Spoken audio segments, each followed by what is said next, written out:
আসসালামু আলাইকুম, সবাই কেমন আছেন? অনেক দিন পর একটা ছোট্ট ভিডিও নিয়ে চলে আসলাম আপনাদের মাঝে। আশা করি সবাই ভালো আছেন। আর দেখে নিশ্চয়ই বুঝতে পারছেন যে আমি কোথায় গিয়েছি। আমি চলে গিয়েছিলাম বসুন্ধরা সিটিতে।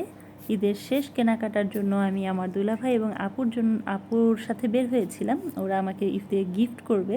তো গিফট পেতে কার না ভালো লাগে। গিফট নেওয়ার জন্য চলে গেছি সরাসরি বসুন্ধরা সিটিতে।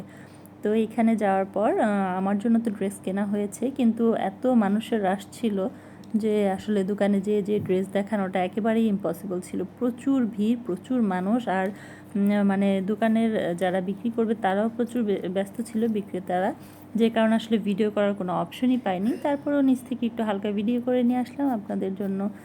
আমি তো অনেক মজা করেছি, তাই ভাবলাম অল্প অল্প আপনাদের সাথেও শেয়ার করি।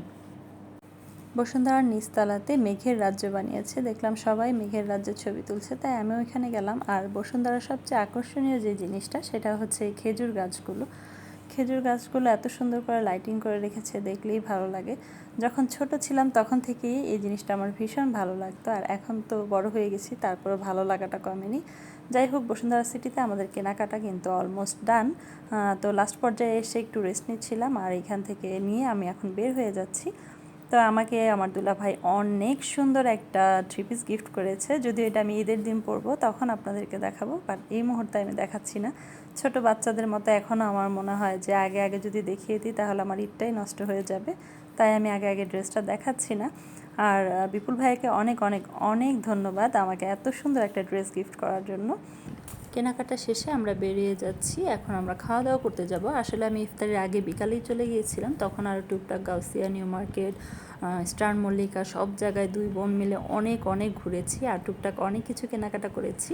তারপর তো ইফতার করলাম হালকা পাতলা কিছু, আর শপিংয়ের পর একবারে চলে গেলাম রাতে ডিনারের জন্য। তো ডিনারের জন্য চলে গেছি কাচ্চি ভাবিতে, ধানমন্ডিতে। কাচ্চি ভাবির খাবারটা আসলে কখনো খাইনি আমি, কাচ্চি ভাইয়ে গিয়েছি।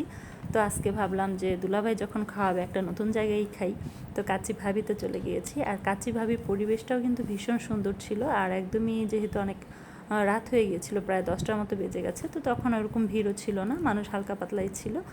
তো ক্ষুধাও কিন্তু অনেক লেগেছে, যেহেতু মার্কেটে অনেক ঘুরেছি, সেই বিকাল থেকে রাত 10টা পর্যন্ত অলমোস্ট ঘোরাঘুরি হয়ে গেছে। আর খাওয়া দাওয়ার পরেও কিন্তু আমরা আরও কিছু কেনাকাটা করব, এখন অনেক কিছু কেনার বাকি আছে।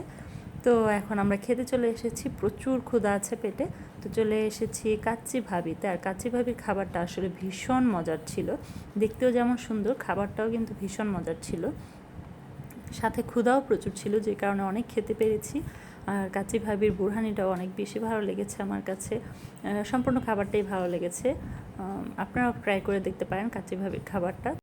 খাওয়া দাওয়ার পরেও কিন্তু আমরা অনেক কিছু কেনাকাটা করেছি, আর যখন বাসায় ফিরব তখন বাজে রাত 12টা। দেখেন রাত 12টায় রাস্তার কি অবস্থা, জ্যামের জন্য গাড়ি মানে রিক্সা কিছুই পাস হচ্ছিল না, সব কিছুই একেবারে নীরব হয়ে আছে, বসে আছি রাস্তায়। আর New Market, Gausia, Bashundhara City আসলে এত রাশ ছিল যে আমি আপনাদের জন্য যে কিছু ভিডিও করে নিয়ে আসবো ড্রেস বা কী কী কিনেছি, ওরকম আসলে সিচুয়েশনে ছিল না। মোবাইল বের করাটা একদমই নিরাপদ মনে করছিলাম না, তাই তেমন কোনো ভিডিও বা ছবি আপনাদের জন্য আনতে পারিনি। তাও টুকটাক যা করেছি সেটা আপনাদের সাথে শেয়ার করলাম। আমার ভিডিওটি যদি আপনাদের ভালো লেগে থাকে সবাই লাইক, কমেন্ট এবং শেয়ার করে দিবেন, এবং আপনারা কী ধরনের ভিডিও চান সেটা অবশ্যই আমাকে জানাবেন, বেশি বেশি কমেন্ট করবেন। আর অবশ্যই আমার ফেসবুক পেজে একটা ফলো দিয়ে রাখবেন আমার পরবর্তী ভিডিওগুলি দেখার জন্য, এবং ইউটিউব চ্যানেল রেশমা জাহানেও একটি সাবস্ক্রাইব করে দিবেন আমার পরবর্তী যে ভিডিওগুলি আছে সেগুলি দেখার জন্য। সবাই ভালো থাকবেন, সুস্থ থাকবেন, আল্লাহ হাফেজ, বাই বাই।